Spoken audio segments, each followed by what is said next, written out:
नमस्ते विद्यार्थियों, RPSC learning world पर आपका स्वागत है। और सबसे पहले यही रिक्वेस्ट है आपसे कि आप RPSC learning world YouTube channel को सब्सक्राइब जरूर करें और बेल आइकन को जो है क्लिक करके आप ऑल पर क्लिक कीजिएगा, जिससे जो भी मैं नए वीडियोज अपलोड करती हूँ उसकी नोटिफिकेशन आप तक जल्दी से जल्दी पहुँच जाए। और उम्मीद करती हूँ कि आपकी तैयारी बड़ी अच्छी चल रही होगी। ज़्यादा ना हो सके तो डेली का 1 या 2 टॉपिक ज़रूर करें, ताकि जो एग्ज़ाम अपने सिर पर हो उसके पहले कम से कम अपना कोर्स कवर हो जाए, 1-2 बार रिवाइज हो जाए। तो इसी उम्मीद के साथ स्टार्ट करते हैं। आज हमने नया टॉपिक ले लिया है दोस्तों, राजस्थान के रीति रिवाज या प्रथाएं, जिसे हम कस्टम कहते हैं। स्टार्टिंग से आप देखते आ रहे हैं कि हम फर्स्ट ग्रेड के सिलेबस के अकॉर्डिंग चल रहे हैं। ये आपके सामने है फर्स्ट ग्रेड का सिलेबस, जिसमें राजस्थान जीके करीब हमारे जो है टॉपिक क्लियर हो गए हैं। ये 2-4 टॉपिक बचे हैं हमारे, तो हम यहाँ पर पहुँच चुके हैं कस्टम। और ये भी आपको पता है कि आप किसी भी कॉम्पिटिशनल एग्जाम की तैयारी कर रहे हैं, आप इस चैनल पर जो भी टॉपिक उठाएंगे वो आपको कंप्लीट मिलेगा। कोई बेस नहीं है फर्स्ट ग्रेड का, सेकंड ग्रेड का, आरएस का, यूपीएससी का, कोई बेस नहीं है। आपको वो टॉपिक फुल मिलेगा। कोई स्पेसिफाई जो है एग्जाम को मैंने टारगेट नहीं किया है, ठीक है। फर्स्ट ग्रेड के अकॉर्डिंग लेने का मतलब ये था कि एक बार इस मैन्युअल में ये जो है कोर्स हम कंप्लीट कर लें। तो राजस्थान जीके करते करते देखिए हम कस्टम पर आ गए हैं। बाकी ये 2-4 टॉपिक बचे हैं, बहुत जल्द हम लोग कर लेंगे। ये आपके सामने है कस्टम, ठीक है। मतलब राजस्थान के रीति रिवाज और प्रथाएं कौन कौन सी चल रही है। सबसे पहले संस्कार ही आते हैं रीति रिवाजों में, और करीब करीब सभी को पता होता है कि कितने संस्कार होते हैं। तो 16 संस्कार है हमारे हिंदू धर्म में, ठीक है। तो राजस्थान के रीति रिवाजों में सबसे पहले हम संस्कार की बात कर लेते हैं। आज के इस वीडियो में हम केवल संस्कार देखेंगे, ठीक है। फिर नेक्स्ट पार्ट्स में हम इस कस्टम को कंप्लीट कर लेंगे। तो देखिए 16 संस्कार होते हैं, आप इनको एक साथ देख लीजिए। सबसे पहला गर्भाधान होता है, ठीक है। गर्भ में जब बच्चा आता है, गर्भाधान, ठीक है। तो सबसे पहला गर्भाधान, और अंतिम जो सभी का अंत होता है मृत्यु, ठीक है।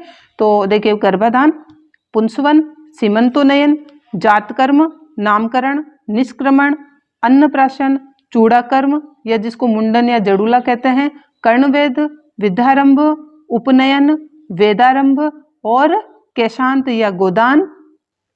फिर है समावर्तन, जिसे दीक्षांत संस्कार कहते हैं, विवाह और अंतिम संस्कार। ये 16 संस्कार हमने एक साथ देख लिए। अब 1 बाय 1 ये होते क्या है ये देख लेते हैं। सबसे पहला है गर्भाधान।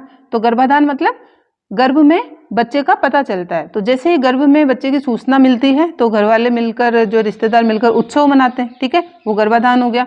मेवाड़ किसे कहते हैं, चित्तौड़ और चित्तौड़ के आसपास का एरिया, उदयपुर वगैरह। तो मेवाड़ में इसे बदूरता या बदूरात प्रथा कहा जाता है गर्भाधान को, ठीक है।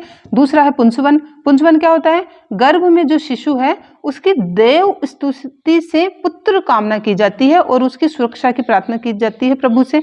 ये पुंसवन हो गया।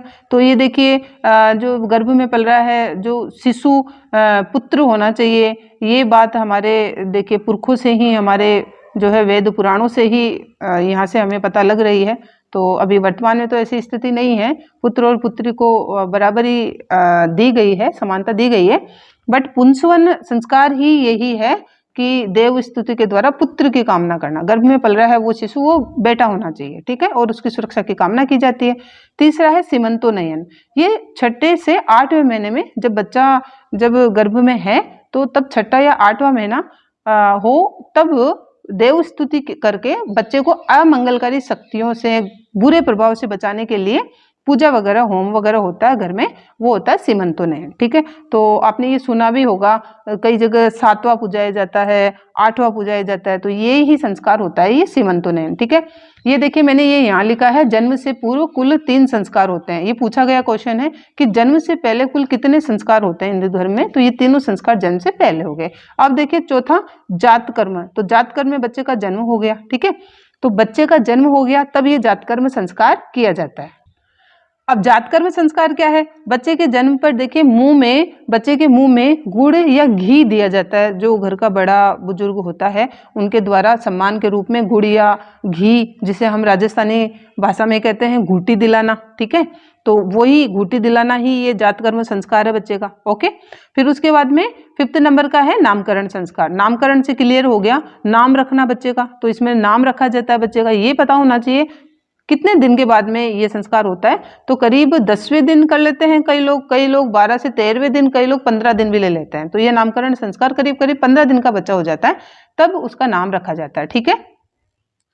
6th है निष्क्रमण। ठीक है, तो बच्चे को निष्क्रमण मतलब घर से बाहर निकालना, निष्क्रमण घर के बाहर निकालना। तो बच्चे को चौथे महीने में घर के बाहर लाकर चांद सूरज दिखाया जाता है। तो देखो, घर के बाहर लाओगे तभी तो चांद सूरज के दर्शन करवाओगे, सुबह सूरज दिखाना, शाम को चांद दिखाना, ये चौथे महीने में किया जाता है। 4 महीने तक बच्चों को बाहर नहीं लाया जाता है। ये निष्क्रमण संस्कार हो गया, बच्चा बाहर आ गया। अब है अन्नप्राशन संस्कार। बच्चा 4 महीने का हो गया तो अन्नप्राशन संस्कार 7वां संस्कार है जो 6ठे महीने में निभाया जाता है। बच्चा 6 महीने का हो गया। ठीक है, अब बच्चा जब 6 महीने का हो गया तो उसको पहली बार अन्न खिलाना। ठीक है, जैसे दाल का पानी, चावल का पानी वगैरह बच्चे को दिया जाता है तो वो अन्न जाता है ना उसके मुंह में, उसे कहते हैं अन्नप्राशन। इसके बाद में 8वां संस्कार चूड़ाकर्म या मुंडन, इसे हम राजस्थानी भाषा में जड़ूला वगैरह भी कहते हैं। तो ये चूड़ाकर्म, मुंडन या जड़ूला, ये 1st से 3rd वर्ष तक, मतलब पहले साल से 3रे साल तक कभी भी ये जड़ूला उतार दिया जाता है। अब ये जड़ूला क्या है, चूड़ाकर्म क्या है? पहली बार बच्चे के जो है बाल उतारना, मतलब जो बच्चा के जो जन्म से ही जो बाल होते हैं उनको काटा नहीं जाता है, और जब पहली बार काटा जाता है तो ये चूड़ाकर्म या मुंडन संस्कार हो गया। ठीक है, फिर 9वां संस्कार है कर्णवेद। कर्णवेद नाम ही क्लियर है, कान बीन देना, बच्चे के कान बीनने जाते हैं, कर्णवेद हो गया। फिर 10वां संस्कार है विद्यारंभ। तो ये देखिए, ये गुरुकुल के सारे संस्कार है। तो ये विद्यारंभ कहाँ होगा? गुरु के पास होगा।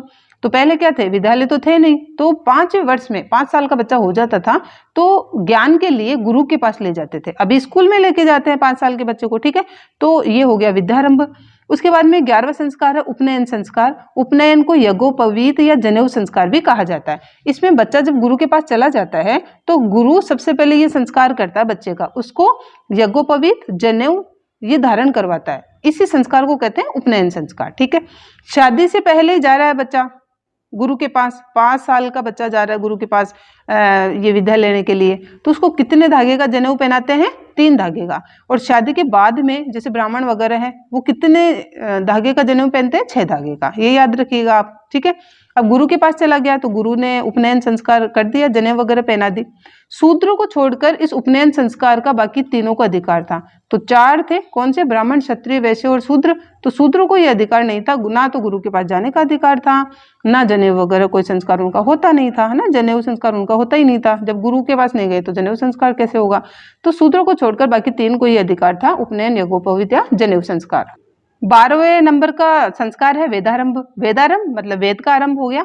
वेदों का पठन पाठन की प्रक्रिया बच्चे ने शुरू कर दी। ठीक है, तब गुरु के द्वारा किए जाने वाला संस्कार हो गया वेदारंभ। और 13वां संस्कार है केशांत या गोदान। देखिए, केशांत मतलब केश प्लस अंत, केशांत, केशों का अंत हो गया। ठीक है, और केशांत या गोदान कहते हैं इसको। इसमें क्या है, 16 साल का बच्चा हो गया गुरु के पास में ही। अब बच्चा क्या है कि किशोरावस्था से यौवनावस्था में प्रवेश कर गया। यौवनावस्था में बच्चा 16 साल का प्रवेश कर गया तो उसकी दाढ़ी मूछ वगैरह आती है। ठीक है, तो उसके बाल वगैरह पहली बार काटे गए, वो तो चूड़ाकर्म, मुंडन हो गया था, 8वां संस्कार हो गया था।